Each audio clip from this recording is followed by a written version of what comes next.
Kasih karunia dan damai yang daripada Allah Bapa dan dari anaknya Tuhan Yesus Kristus menyertai kamu sekalian. Amin.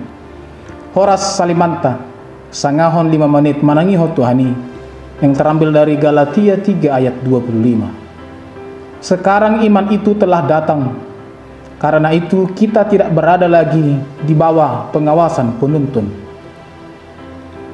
Paulus tidak mengatakan bahwa hukum Taurat tidak lagi diperlukan. Iman dan hukum Taurat memiliki peran yang berbeda dalam rencana keselamatan.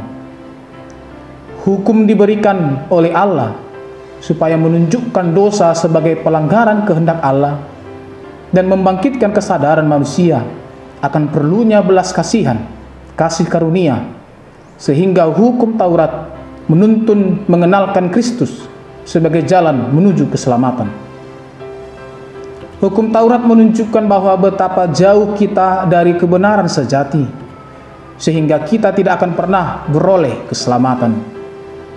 Jika kita tidak bisa mendapatkan keselamatan kecuali dengan menggenapi hukum Taurat, namun dengan kelemahan kita tak mampu melakukannya sekeras apapun kita berjuang. Ketika kita juga diperhadapkan dengan ancaman murka dan kutuk Allah, maka di saat itulah kita membutuhkan kasih karunia, dan itu hanya kita peroleh melalui iman di dalam Yesus Kristus. Hukum Taurat diberikan untuk menyadarkan manusia akan ketidakberdayaannya menyelamatkan diri sendiri, sehingga begitu pentingnya seorang juru selamat, maka kita membutuhkan Yesus Kristus Sang Penyelamat. Hukum Taurat menuntun kita untuk hidup kudus, tetapi kita tahu sesuai dengan standar hukum Taurat bahwa kita tidak mampu kudus. Oleh karena itu, hukum Taurat berkata, engkau memerlukan Yesus Kristus. Hukum Taurat menuntun kita untuk mengasihi, tapi kita tahu kita tidak mengasihi seperti Tuhan mengasihi kita. Oleh karena itu, hukum Taurat berkata, engkau memerlukan Yesus Kristus. Hukum Taurat menuntun kita untuk sempurna, namun kita tahu bahwa kita tidak sanggup sempurna.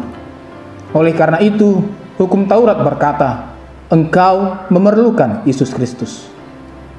Inilah yang dimaksud Paulus dengan hukum Taurat sebagai penuntun, mengajarkan manusia bahwa mereka memerlukan Yesus yang bisa membuat kita kudus, mengasihi, dan sempurna lewat kasih karunia-Nya.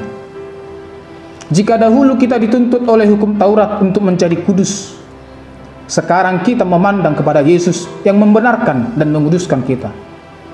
Jika dahulu kita dituntut oleh hukum Taurat untuk mengasihi, sekarang kita memandang kepada Roh Kudus yang diberikan oleh Yesus yang akan menimbulkan kasih dalam hidup kita. Jika dahulu kita dituntut oleh hukum Taurat untuk menjadi sempurna, sekarang kita memandang kepada Yesus yang bekerja dalam hidup kita untuk menjadikan kita sempurna. Kita telah diampuni. Kita tidak lagi berada di bawah penghukuman hukum Taurat, tetapi kita sudah berada di bawah kasih karunia. Kristus melepaskan kita dari hukum Taurat dan menuliskan hukumnya di dalam hati kita. Artinya bahwa sekarang hukum Taurat tertulis di dalam hati kita, dan kita menunjukkannya sebagaimana kita menunjukkan karakter Yesus dalam hidup kita.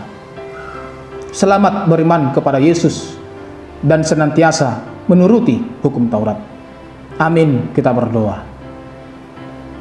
Sungguh kami bersyukur ya Allah untuk anugerah hukum Taurat yang telah Engkau berikan kepada kami, sehingga melalui hukum Taurat kami dituntun dan disadarkan bahwa kami tak mampu hidup kudus, hidup sempurna di hadapan-Mu, sehingga kami sadar kami membutuhkan kasih karunia, kami membutuhkan belas kasihan, kami membutuhkan Sang Penyelamat, dan itu Engkau anugerahkan melalui anak-Mu Yesus Kristus. Kiranya kami semakin beriman kepada Yesus Sang Juru Selamat kami, dan senantiasa melakukan hukum Taurat di dalam kehidupan kami. Anugerah Tuhan kita Yesus Kristus, kasih setia Allah Bapa, dan persekutuan Roh Kudus kiranya menyertai kamu sekalian. Amin.